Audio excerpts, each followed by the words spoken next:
Falaflahiatu and good evening. Leading our news bulletin for tonight. Yesterday morning, while many were still in celebration mode, members of the Niue Legislative Assembly was in session for their assembly meeting. The meeting began with the tabling of the Assembly Privileges Bill 2012 by Honourable Toketalangi, who made the introduction for the first reading and was supported by all 18 members of the House and referred back to the Bills Committee before returning to Assembly for a second reading. The next order of business was the consideration of reports, with one from the Constitution Review Committee, presented by the chairperson, Honourable Fisapinia. There was some lengthy discussions around the review process and some of the proposed changes to provisions within the Constitution.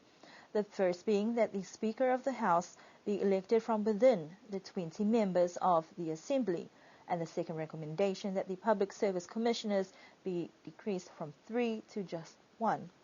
There were a wide range of views for and against the proposal from the committee to take these recommendations to a public referendum.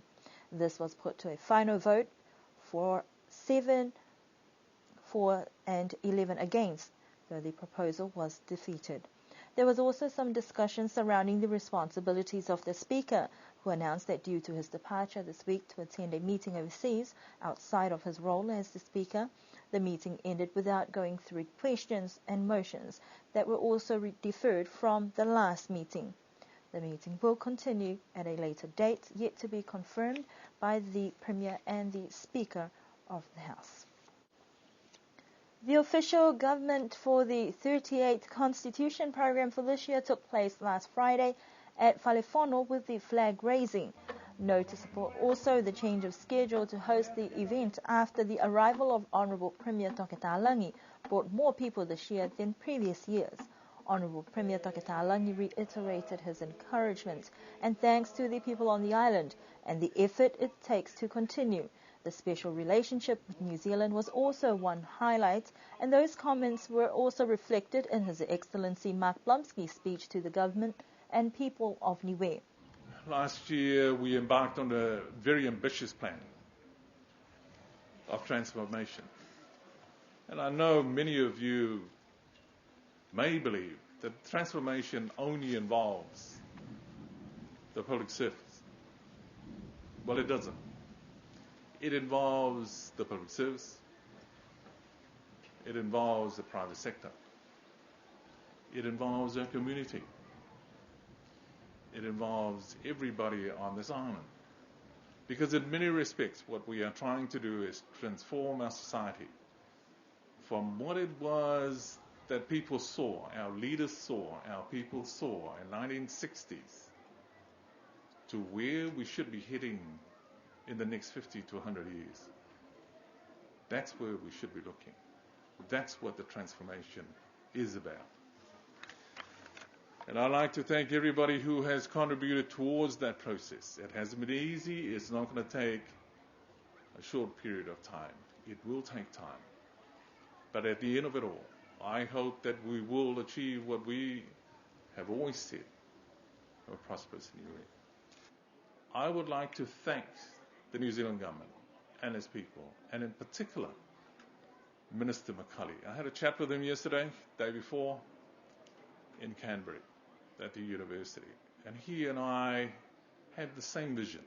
He and I have the same ambitions to make Niue self-sustaining, economically, financially, in the long term. And I thank him for that. And I thank all of the donors who have contributed money to enable us to invest in our society, those people who are happy to live here, so that we can make a better lives for ourselves, so we can be self-sustaining in the long term for ourselves. Today we celebrate the fact that 38 years ago, Niue adopted its own constitution and established its own government. And look, I can tell you now, today you can stand very tall and be very, very proud of how in that short time your country has become the envy of many in the Pacific. And isn't it appropriate that we gather here today with the flag of your country flying beside and standing alongside the flag of New Zealand. There can be no better way of reflecting the close relationship between our two countries than seeing those two flags together today. Your Premier has a vision for this country, one that is shared by my Minister, the Minister of Foreign Affairs, Mai Makali.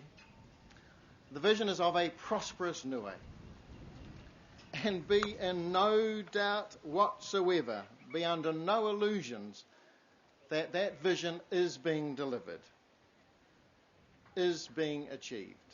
The event did not take as long as previous years. However, the entertainment was certainly worth turning up for. Niue primary school children entertained those that attended the flag raising with their fantastic ukulele songs. A certain highlight for the attendees this year. Before Niue high school students continued the rest of the entertainment, they too had a fantastic performance. The event ended with a short reception. Celebrations continued with the National Constitution Show Day on Saturday that proved a big hit, bringing people from all corners of the island together in celebration, working in well with this year's theme, weaving together everyone's wisdom to Niue's prosperity. The National Show Day is an opportunity to celebrate or also recognize World Food Day that is celebrated annually. Views from the international body, the Food and Agriculture Organization, was reinforced by the Honourable Proto Sipeli's speech. Speaking to those young and old, many reflected on the changes seen over the years and a greater sense of appreciation for celebrations. Also noticeable this year was that there was an increase in food stall numbers, and a slight change to the program meant that there were no dancers from the ethnic groups. However, the Niue Arts Festival group entertained the crowds with a few traditional and contemporary favourites. Despite the dry conditions of the past few months, farmers managed to harvest quite a bit this year for display. Some additional categories that were added to the judging this year due to the abundance of produce was mangoes and even the inclusion of a category for pigeons, considering the shooting season is now open. The day ended with tabloid sports organised by the Department of Agriculture, Forestry and Fisheries.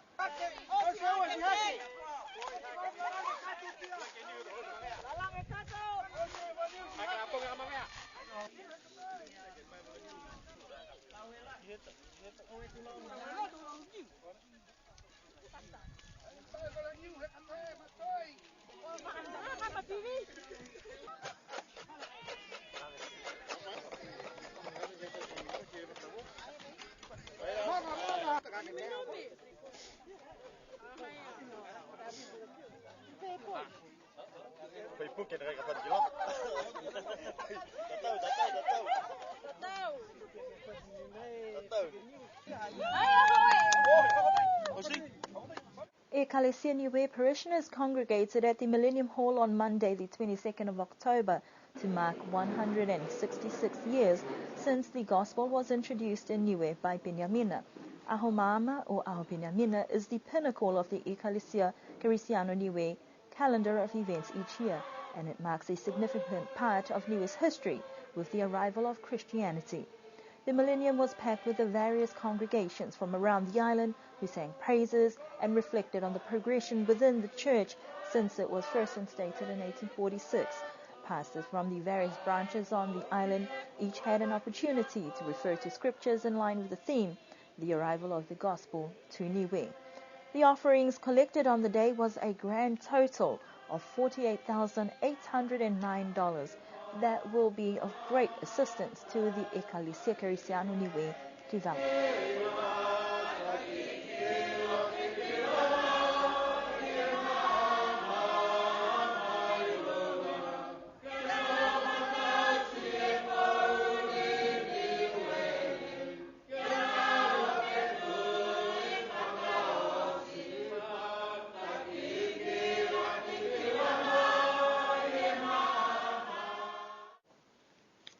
The culture night for ethnic groups on the island did not bring many attendees, but the crowd enjoyed every inch of the lively performances.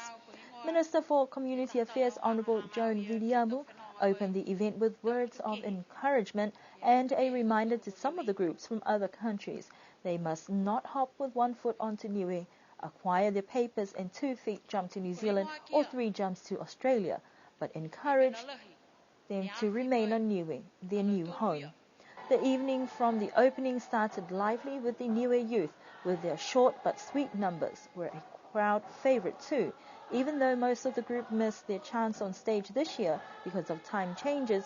Many enjoyed the short performance. Most of the patrons said the favourite performance of the night belonged to the community of Tonga, who brought out many of the traditional flavours and favourites. From costumes to songs and dances, many agreed Tonga topped the performances this year. Cook Islands will always be a dance of beauties, and they didn't disappoint this year either, focusing on young dancers. They were also a hit with a final Tamure by Liliana Morrissey and Ricardo Williams.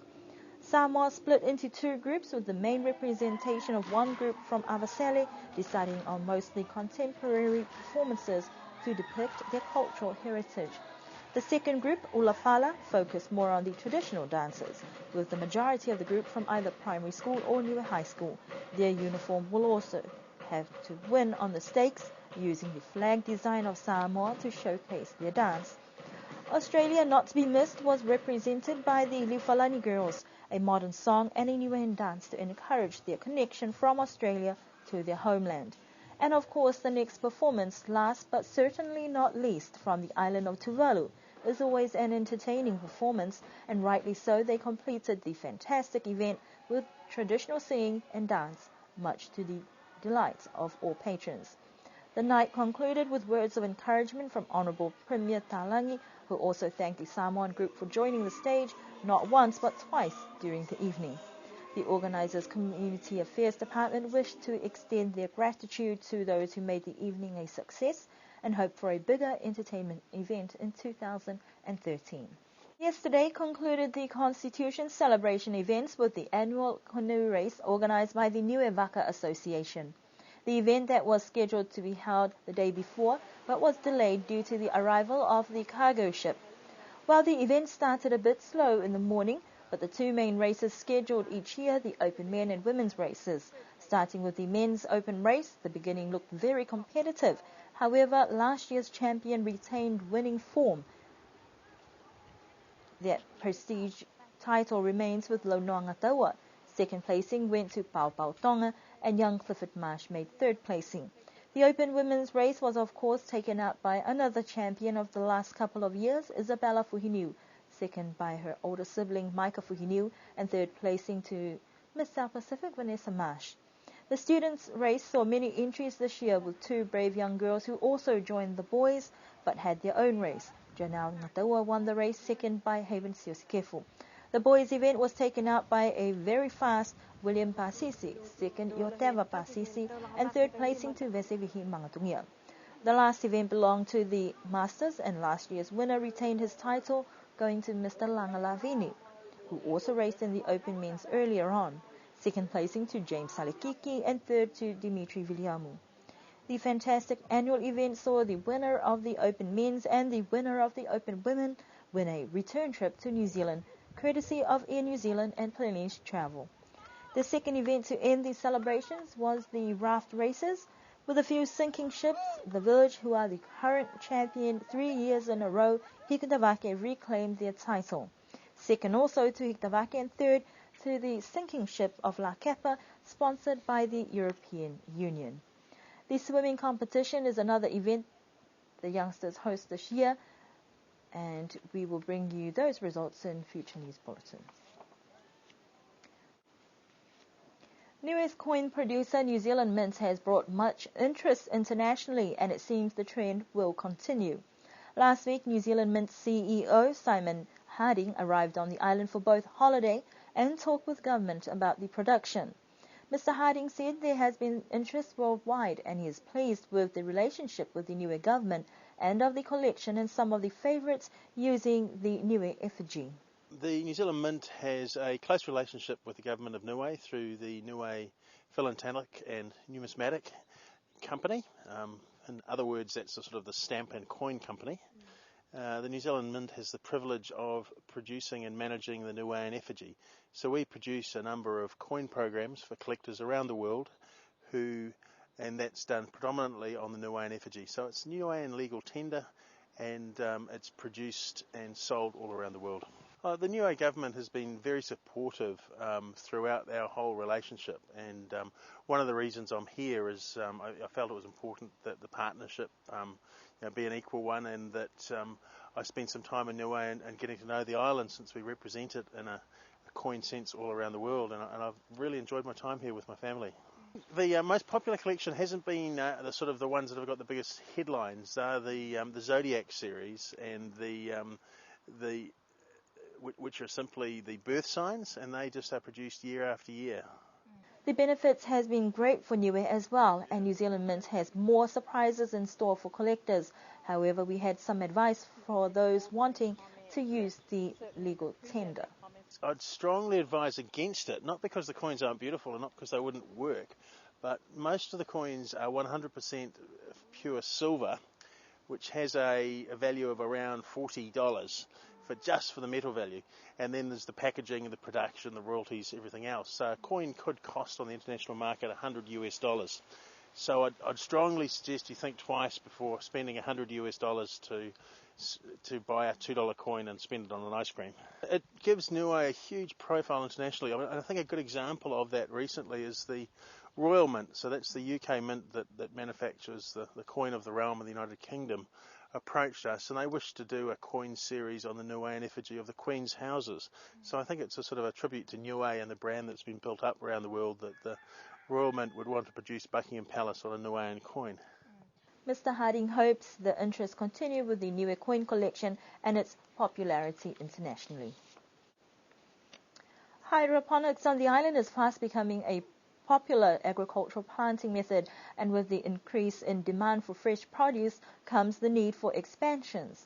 Neville Stocker, a hydroponics specialist from New Zealand, has been on the island specifically to install some electronic equipment for Niue hydroponics.